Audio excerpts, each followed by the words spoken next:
and gentlemen, good day and welcome to the Q2 FY24 earnings conference call of Steel Authority of India, hosted by Nuvama Wealth Management. As a reminder, all participant lines will be in listen-only mode, and there will be an opportunity for you to ask questions after the presentation concludes. If you need assistance during the conference call, please signal an operator by pressing star, then 0 on your touchtone phone. Please note that the conference is being recorded. I now hand the conference over to Mr. Ashish Kejriwal from Nuvama Wealth Management. Thank you and over to you. Thank you, Yashasvi. Good afternoon, everyone. On behalf of Nuvama Wealth Management, we are delighted to have Mr. Anil Kulshani, Director of Finance, along with his team for Q2 FY24 conference call. Now, I would request Mr. Kulshani to have his opening remarks, and thereafter we can open the floor for Q&A. Over to you, sir. Thank you, Mr. Ashish. Good afternoon, everyone. Let me welcome all our investors and analysts who are joining this results Concall for the financial results of SAIL for the period Q2 FY24 and H1 FY24. Though the detailed results are already available on the website of the company and the stock exchanges, I would briefly apprise you on the same before we move to the question and answer session, where we would be happy to address your queries. Let me first apprise you on the economic scenario in which we have been operating. The global economy, which saw a sharp improvement in 2021 after the initial waves of COVID, was adversely impacted on account of multiple factors like the inflationary pressures and consequent tightening of the monetary policies, geopolitical situations leading to disruptions in supply chain, slowdown in major economies like China and Europe, causing major imbalances in the global demand supply, etc. The inflationary situation in 2023 has eased to an extent vis-a-vis 2022, but the decline has been gradual, leading to a growth rate rising moderately. There are projections of further decline in the inflation, which is a sign of relief, although the rate is expected to remain gradual as the global economy continues to be impacted adversely due to the factors discussed earlier. International Monetary Fund, in its latest World Economic Outlook of October 23, has projected the growth of 3% and 2.9% in 2023 and 2024 respectively, which is lower than the estimates of 3.5% for 2022. Now coming to the world steel scenario, in line with the economic situation, the global steel scenario has seen its graph falling drastically after the phenomenal rise in 2022. In fact, the world steel output during 9 months of the calendar year 23 has fallen by 0.1% over CPL. The world steel narrative cannot be complete without the mention of Chinese steel industry. China, after 2 straight years of decline in its crude steel production, is poised to improve upon its performance in the current calendar year. The growth during 9 months was 1.6% over CPL. However, the worrying factor here is that despite this modest performance by the world's largest steel producer, its share in the global output has risen consistently and reached the pre-COVID levels of around 57%. This highlights the contraction of the performance by the rest of the world, barring isolated performances by India and a few other countries. However, the projections for steel demand point towards turnaround during 2023 and 2024, although again a gradual recovery. World Steel Association, in its short-range outlook published during October 23, has projected a growth of 1.8% and 1.9% during 2023 and 2024 respectively. Meanwhile, Indian economy continues to fare better than its counterparts, and this has maintained relative stability in the domestic market. The Indian economy registered GDP growth of 7.2% in financial year 23 and 7.8% during Q1 of financial year 24, which has helped it maintain its position as one of the fastest growing amongst the major economies. At the same time, the economy has countered the forces of inflation better than the other economies by judicious use of increase in repo rates by the RBI. Indian steel industry has been one of the few to maintain a positive growth in both production and consumption of steel during financial year 23. The steel production grew by more than 5% and the consumption by more than 13%. During the current financial year as well, increase in production and consumption has been in the range of 3%. The demand in India is projected to grow by 8.5% and 7.7% during the calendar year 23 and calendar year 24 respectively. The domestic industry has, however, felt the impact of volatility in the prices in line with the global trends. Coking coal prices, which had cooled in Q1 of financial year 24, are currently hovering in the range of $300 per ton for hard coking coal and around $200 per ton for PCI. The prices of steel have also been operating in a narrow band due to pressures of imports of cheaper steel. Coming to the performance of the company, SAIL has registered its best ever second quarter physical performance during Q2 financial year 24. The performance during the first half has also grown accordingly. Crude steel production during Q2 stood at 4.8 million ton as against 4.3 million ton in CPLY, a growth of 12%. Crude steel during H1 stood at 9.5 million ton as against 8.6 million ton in CPLY, a growth of 10%. Saleable steel production during Q2 stood at 4.8 million ton as against 4.1 million ton in CPLY, a growth of 17%. Saleable steel production during H1 stood at 9.2 million ton as against 8.2 million ton in CPLY, a growth of more than 12%. Sales volume during Q2 stood at 4.8 million ton as against 4.2 MT in CPLY, a growth of more than 13%. Sales volumes during H1 stood at 8.7 million ton as against 7.4 million ton in CPLY, a growth of more than 17%. Domestic sales during Q2 stood at 4.7 million ton as against 4.1 million ton in CPLY, a growth of more than 14%. The exports, however, declined to 0.07 million ton from 0.11 million ton in CPLY. Domestic sales during H1 grew by around 19% to reach 8.4 million ton. On the financial front, the company registered a growth of 13% over CPLY in the sales turnover to stand at 29,560 crore during Q2 financial year 24, which is again the best ever Q2. The sales for H1 also are the highest recorded in any H1 ever. The improvement in the turnover was aided by the benefit of rail price revision for financial year 22 of about 1,750 crore, which was long overdue. There was consequent improvement in the profitability as the company turned back into black during Q2 financial year 24 compared to the loss during CPLY. Profit before and after tax during the quarter stood at 1696 crore and rupees 1241 crore respectively. H1 profit registered an improvement of more than 250% over CPLY despite taking a hit on account of liability under Vivad Se Vishwas Scheme 2 of rupees 415 crore. PBT and PAT during H1 stood at 1898 crore and rupees 1390 crore compared to rupees 523 crore and rupees 391 crore respectively in CPLY. In the area of operational efficiency, the company has been making steady progress for reducing coke consumption, increasing the usage of CDI, bringing down the specific energy consumption, and improving BF productivity. Continuing with the drive towards improving the product mix, the proportion of semis in saleable steel stood at less than 15%. By engaging conversion services in and around the plant's demand sector, the percentage share of semis in sales has been even lower at 8%.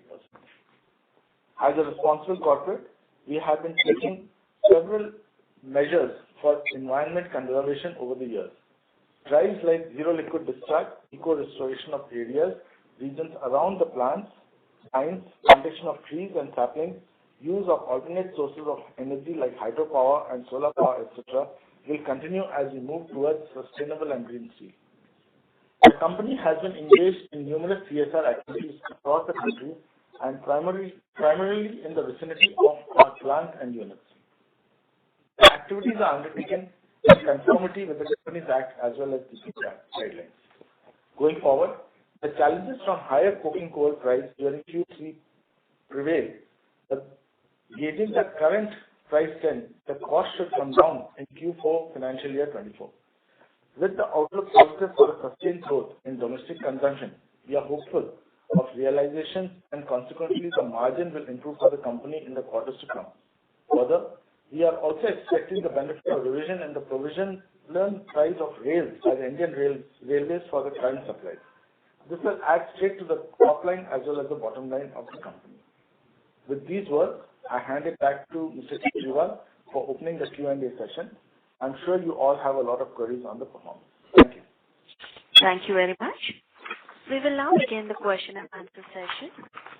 Anyone who wishes to ask a question may press star and 1 on the touchtone telephone. If you wish to remove yourself from the question queue, you may press star and 2. Participants are requested to use handsets while asking a question. Ladies and gentlemen, we will wait for a moment while the question queue assembles.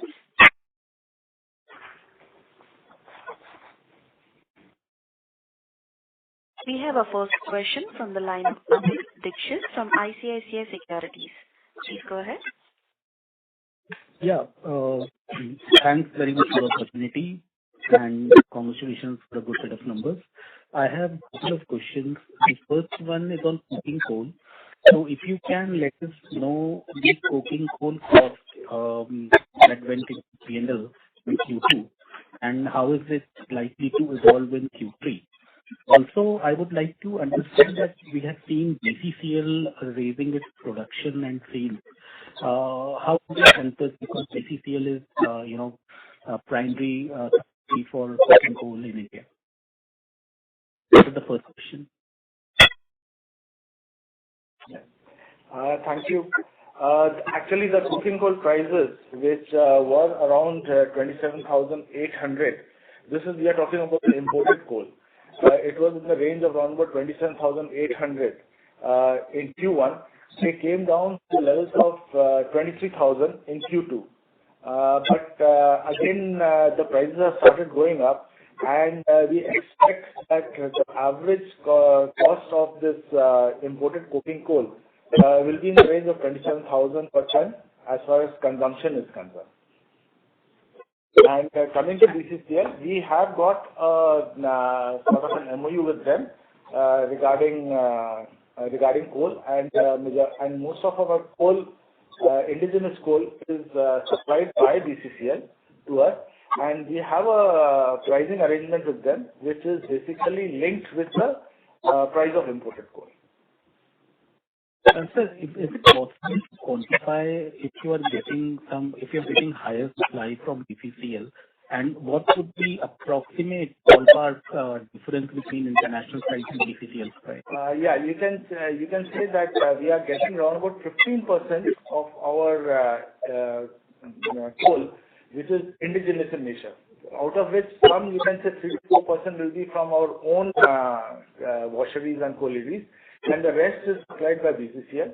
And the price differential between the two, because we have got some upper and lower bands where of the supplies being made by BCCL. So the upper band is around 12,500, which we are operating now. Okay, got it. The second question is essentially on the benefit of this revision in provisional rail prices. So while we have booked around 1750 crores this quarter, is there a further benefit that we can expect for FY22 and in Q3 or Q4? And will some benefit of FY23 will also come, or FY23 will come next year? Basically, what has happened is that we have taken the entire benefit for FY22. Now, for FY23 and continuing on in FY24, we have been getting a provisional price of 67,500 rupees per ton, whereas the price finalized for FY21-22 is around about 85,300.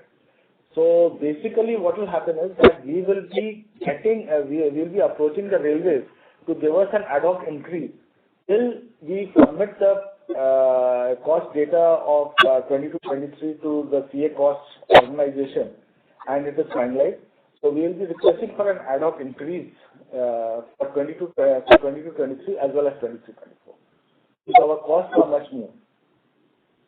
Just to be clear, sir, you said 67,500 per ton we are getting for FY23. 67,500. And 57,500. 67.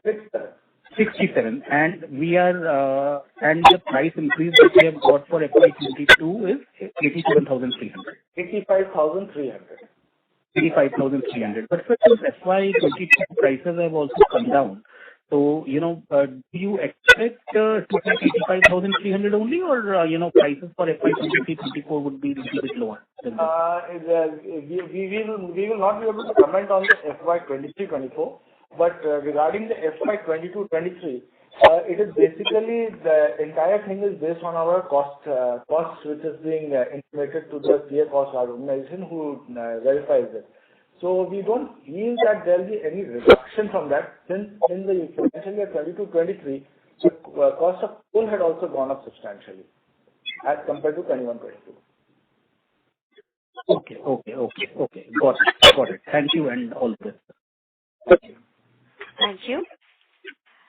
We have our next question from the line of Kirtan Mehta from BOB Capital Markets. Please go ahead. Thank you, sir, for giving this opportunity and the strong performance on the sales and production side. One follow-up on the rail pricing. In terms of, we are currently sort of getting a provisional price of 67,500. Against that, what would be our current cost-based rail cost at this point of time? We would not like to disclose our cost. But then, based on our cost and on return on our equity and all the whatever is the calculation made, for the financial year 21-22, they had initially given us 67,500 as the ad hoc pricing for that, and finally gave us 85,300. So based on again our costs 22-23 and subsequently in 23-24. We'll be again working it out and submitting it to the CA cost organization for their evaluation and finally giving us the price for that. Right. So right now, FY23 as well as FY24 billing is also getting done at 67,500 only, or is that a different number? No, that is at 67,500. And for FY23, have we already submitted our cost workings to them, and is it waiting for their approval, or we are yet to submit it? We will be submitting it shortly. Actually, we are waiting for the finalization of the 21-22 cost. So once it is finalized, based on whatever assumptions are there, which are acceptable to both the CA cost organization and sale, we will rework and submit for 22-23. Understood. Another question was about the semis. During the opening remark, you mentioned that currently proportion is 15%, but using the external conversion services, we are able to reduce it to 8%. Could you give us more color on what exactly the semis proportion in the sale currently is, and where are we deploying the external conversion services? External conversions, we have got our wet leasing arrangements also, and we also have our conversion agents who convert mainly our long products. It's basically for the long products. So we have got conversion agents for our TMTs and also for our structures. So we have it converted by them and sell it under our branding. So the semis are basically sales which are used there for that. And besides this, we also have some semis which we provide to our customers who use it for other purposes also, not using our branding. Understood. So is our semis proportion in the sales mix is down to 8% after using the conversion agent? Yes. And how much do we spend externally with the, what would be the average cost of conversion that we pay out externally? So what would be the margin difference on the conversion, externally converted items?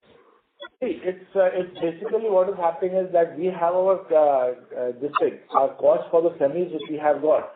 And we have our contracts with our conversion agents, which are finalized based on a proper tendering process.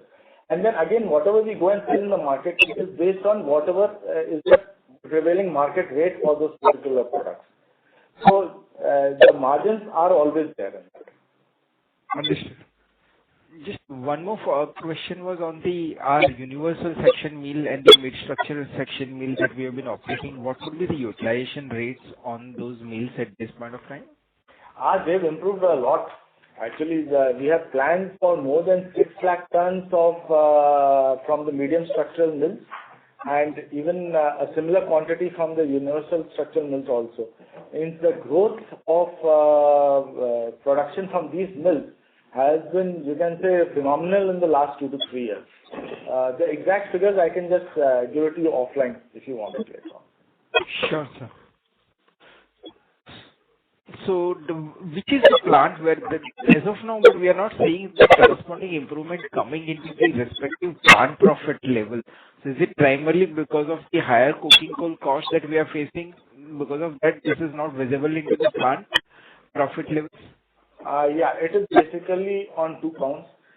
Though, as I have mentioned to you, in the second quarter, the price of imported coal has come down around about 5,000 rupees. Okay.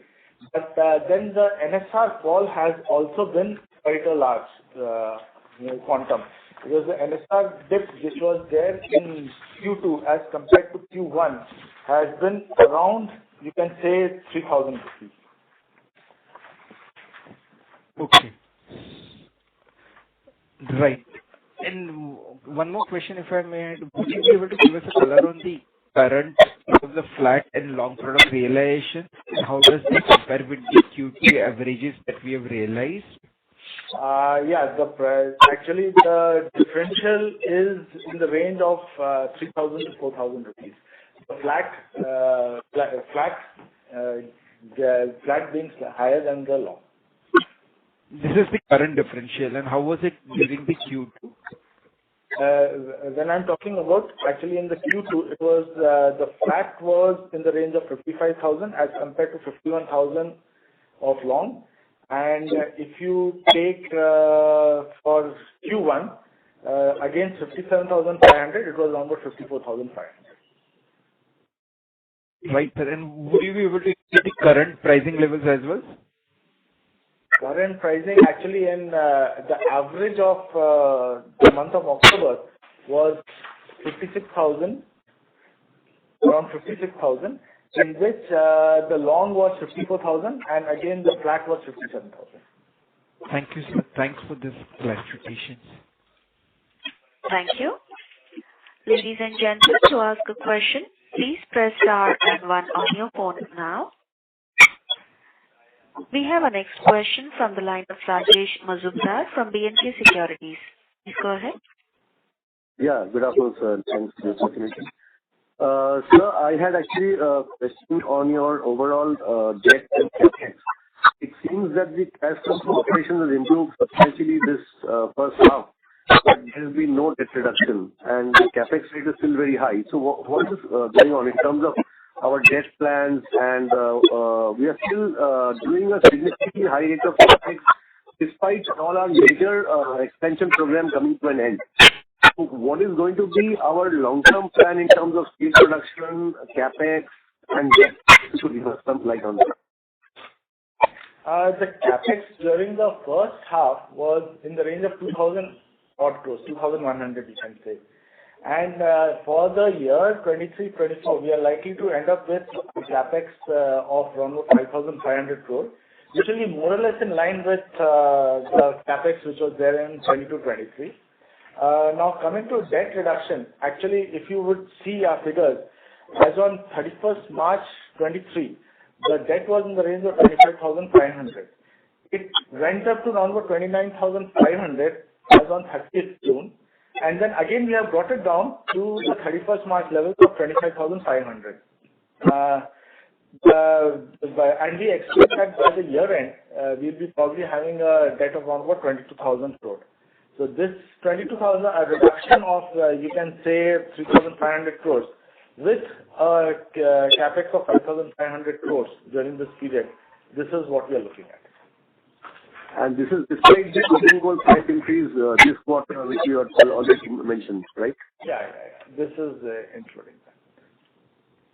And so, how much of our CapEx is maintenance CapEx and how much of it is growth CapEx? And what is the guideline for that? At the moment, the growth CapEx is quite minimal. It is mainly the maintenance CapEx. The growth CapEx, we expect it to start only after, you can say, from maybe 2025 onwards. Will we increase our CapEx significantly in FY25, including the growth CapEx in that year? No, not much. Because, see, I'm not talking about 24-25. I'm talking about 25-26, where there will be some payment outflows for the design engineering. But you can say of the first modernization which is going to come up, that is for ISP, we will be having the expenditures on these design engineering part of it and some supplies and some civil jobs and all. That will take place in 25-26. And subsequently, it will peak from 27-28 onwards.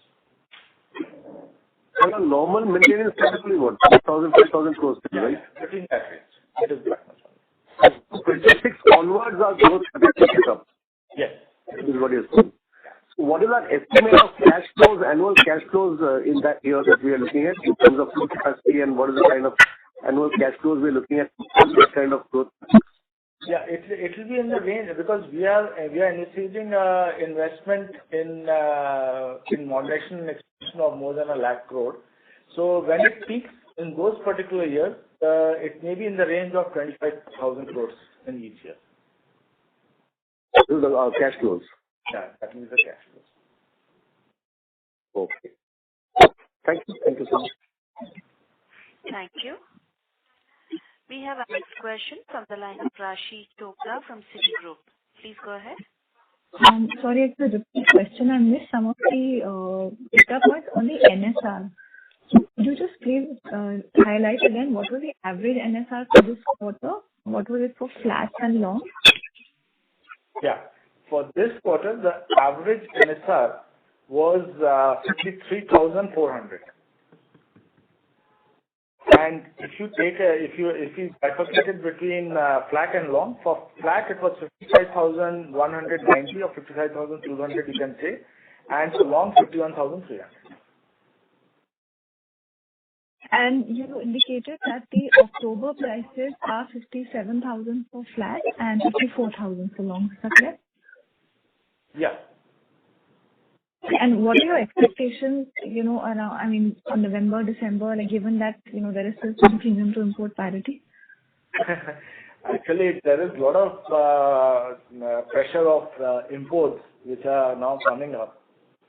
So November, we are trying to at least, retain the prices whatever were there in the month of October.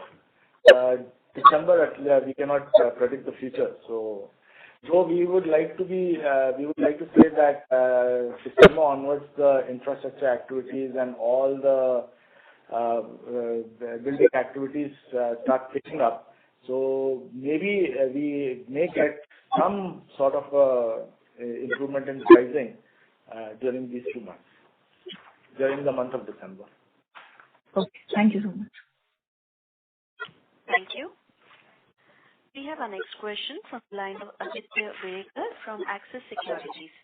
Please go ahead. Yeah, thank you for the presentation. Sir, if you can just reiterate our expansion plans and plant-wise how we are currently where we are in the stage of approvals and what will be the sequence of projects and start of expansion, when it will start from which fiscal year, and our internal threshold when we go for an expansion, what will be our internal threshold with our debt management. So because we have seen in the past that in the expansion phase, the debt was slightly, the debt control is one of the area of concern. So from that perspective, when we go for the next phase of expansion, how we will look at capital allocation and our debt control. Yeah. Initially now, first of all, we are going in for sweating of our assets, where actually we will be trying to improve our utilization of our existing assets by some minor investments. And then after that, we are going in for the greenfield expansion of ISCO steel plant. For that, we will be most probably coming to the board for its in-principle approval, maybe by the end of this quarter or maybe at the beginning of the next quarter. So we start with the expansion of ISCO steel plant, for which we'll get the approvals and then we'll go in for tendering. And subsequently, we are also going in for some brownfield expansions that will take place maybe in Durgapur steel plant and also to some extent in Durgapur steel. So these will also take place subsequently. So the expansion plans are such that we will be phasing it out over the next 3 to 4 years, so that we don't have that liquidity crisis which we had faced in the earlier expansion. We had taken up 3 major expansions at ISCO, Bhilai and Rourkela at the same time. So that is the thing. And the other guidelines which we have finalized in our vision document for 2030 is that we will try to maintain a debt-to-equity ratio of 1:1. So all our calculations will basically depend on the debt-equity ratio of 1:1. Understood, sir. That's helpful. Thank you. Thank you. We have our next question from the line of Vikas Singh from Phillip Capital. Please go ahead. Good afternoon, sir, and thank you for the opportunity. I just wanted to understand our net sellable capacity. We will pick up at 90 million tons, or there are some scope of splitting out some more volumes? Yeah, that's what I was telling you about, that we'll be sweating our assets, since we'll be seeing wherever there's an opportunity to improve our production and means utilization of our equipment by some debottlenecking schemes and all that. We'll be taking that up within the next couple of years. So that we can get on board. Pardon? Can you quantify what would be the additional volume? Casters at Rourkela, then even at Bhilai, we are having the casters out there.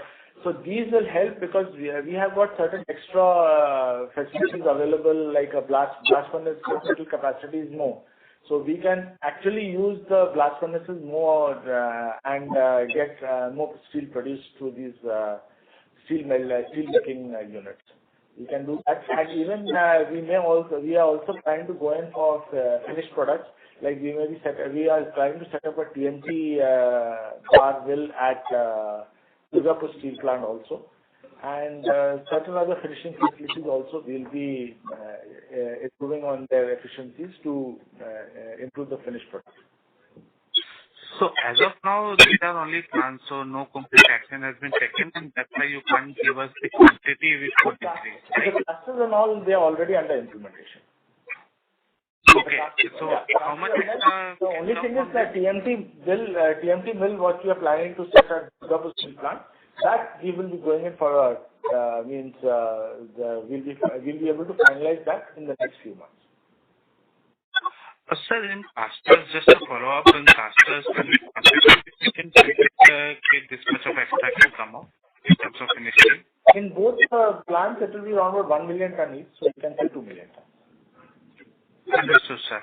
Just secondly, if I look at the slide number 20, our stainless steel seems to be, increase on sequential basis quite sharply. So could you understand the specific reason for this? Vikasji, there seems to be some error in that slide. We have already asked that to be corrected. The current proportion is, I'll just let you know. This would be around 14.6%. Stainless. So incrementally everything comes down to the flats. Understood. And just one more thing, can you just give us an update on our mining assets, basically Goa, which we wanted to do a 10 million ton, and even Nowghat. Can you just give us some update on that? As far as Goa is concerned, we had gone in for a tender for appointment of NDO out there. but we have not been able to get a good response out there.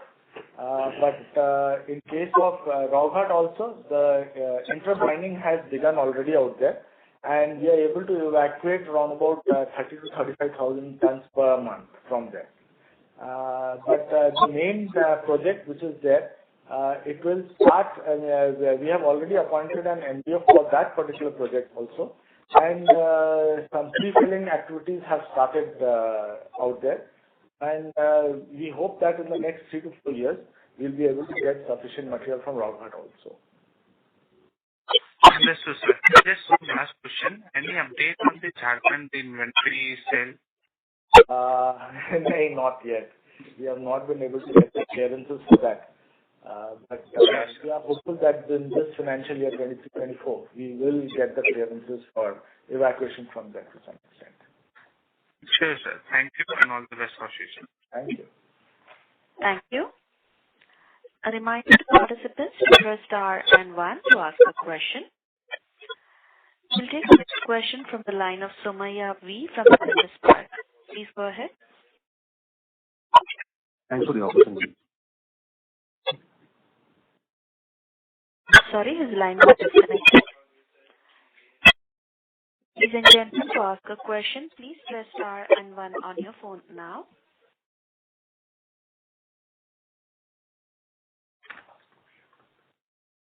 I now hand over the call to Mr. Ashish Kejriwal from Nuvama.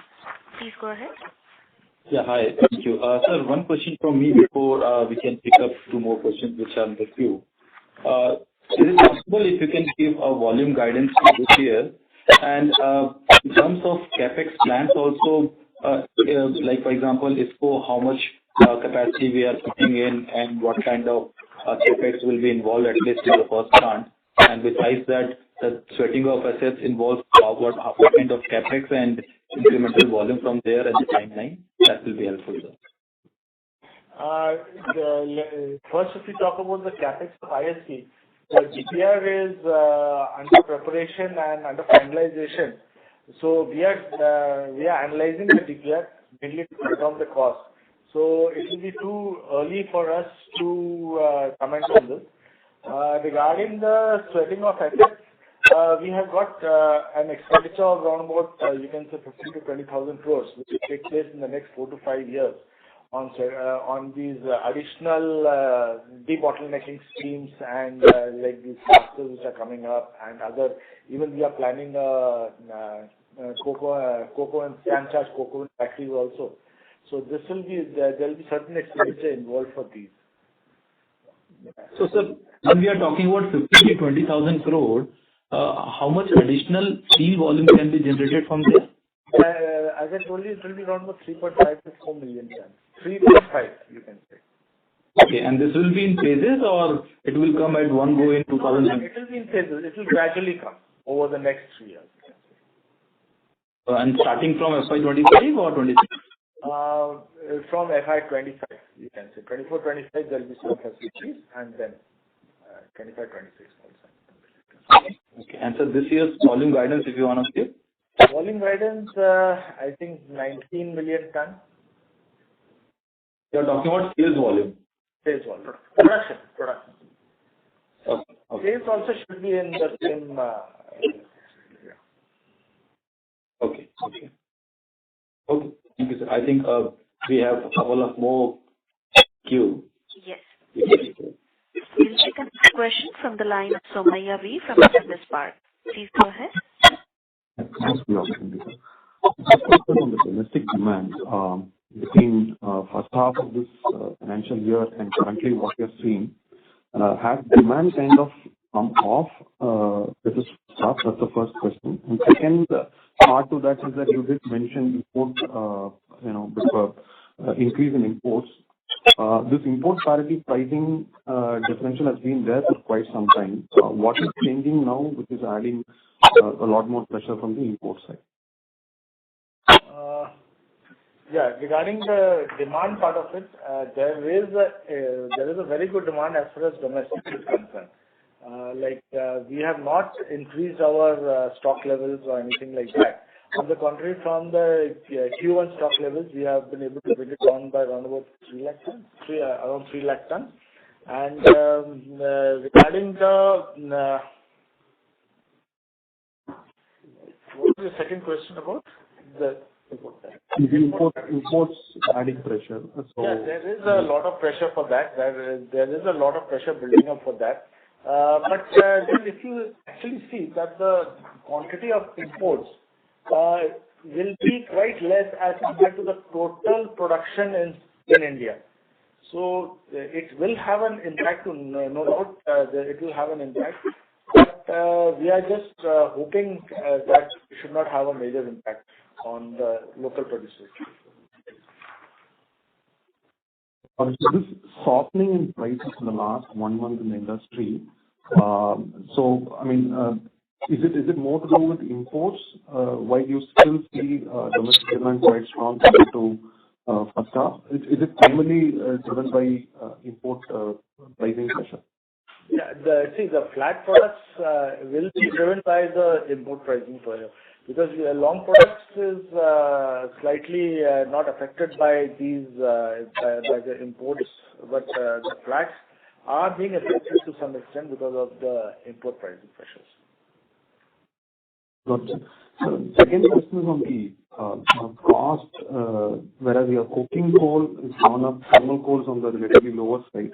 So is there within the industry there is a dynamics that probably a DRI player or a secondary player are seeing their costs are kind of coming lower when compared to traditional integrated players? Yeah, actually, the price differential is there. So that is why there is a price differential when you go for the NSR pricing also. The longs which are produced by the primary producers, they demand a premium as compared to the secondary producers. And basically, one more thing is that they are also not operating at capacities. They also are operating at lower than the capacity. Because maybe the demand is not there for their products. Got it, sir. Also, with respect to this railway provision, so what was the original, the number that we had taken for FY21-22 vis-a-vis the number that you have got per ton? And also, what was the quantum for FY21? It was 67,500, which was the provisional pricing which we had taken earlier, and we got a pricing of around 35,300. And we had actually sold around about 0.92 million tons to the railways during 21-22. Got it. One last question on the OPEX front. You did mention that coking coal during the quarter had come down, 4,000 to 5,000 per ton. So when I see on OPEX per ton, the number is only marginally lower. Is there any other increase in OPEX kind of offset some benefit? You are concerned. Some marginal increase was there in the stores and spares expenditures and the expenditure on account of salaries and wages also. There was some increase. But otherwise, there is not much of an increase. Basically, if you see, though the volumes had gone up, but the net sales realization being lower. So it was because of that the profitability has not improved to the extent. But as far as salaries are concerned, they have gone up around about 280 odd crores. This is basically because we have taken in the first quarter, some provisions were not considered since the profitability was not there. But with the improvement of profitability, some incentives and bonuses are to be given. So that has been considered for the entire half year during the period, and so also for the pension also, which was considered at a base of 3% and which we have now considered at a higher rate of 8%. The impact is for the entire year. And some expenditure on stores and spares and repairs and maintenance has been higher, because in this particular quarter some higher maintenance has been done, and also the production has been substantially higher.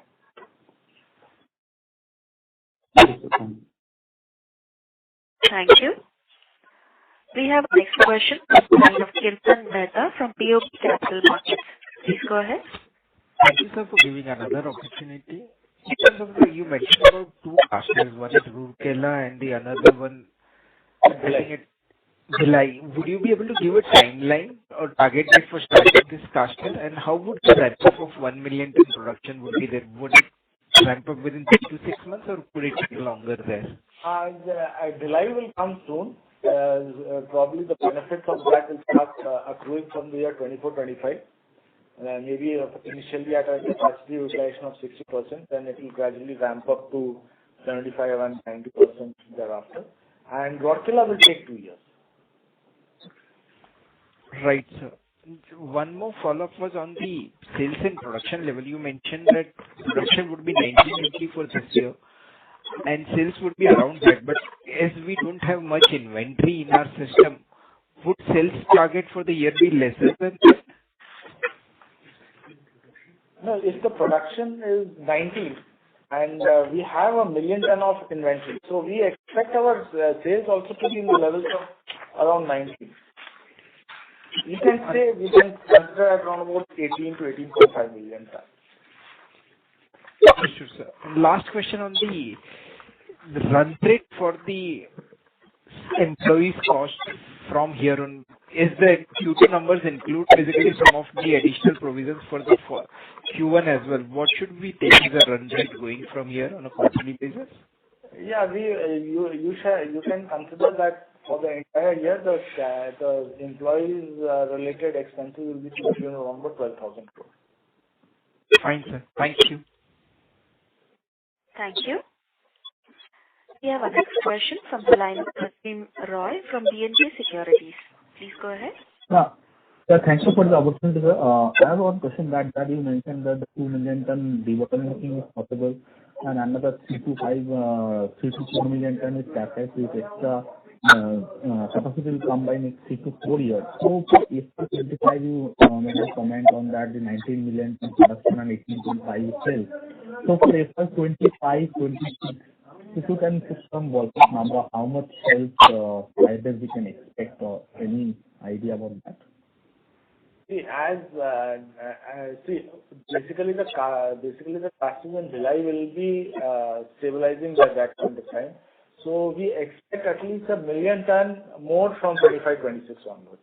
And after that, Rourkela when it comes, so you can expect maybe from 26-27 onwards another 1 million ton from there.